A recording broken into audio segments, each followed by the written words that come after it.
তুমি এই ঘুম থেকে উঠেছো? হ্যাঁ। আর বলি বই পড়বে? আচ্ছা, ফোন দেখবে? হ্যাঁ, ফোনে কি দেখবে?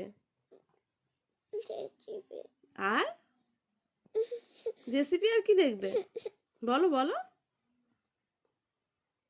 বলো। ফোনে কার্টুন দেখবে?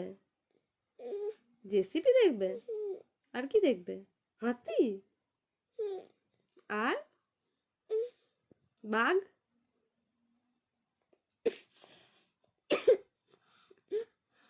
তাহলে পড়াশোনা মোটেই করবে নি? বলছি একটু একটু পড়াশোনা করো না, তারপর ফোন দেখবে। আচ্ছা, পড়াশোনা করতে অসুবিধে? আচ্ছা, ফোন দেখলে ঠিক হবে। আচ্ছা, ঠিক আছে।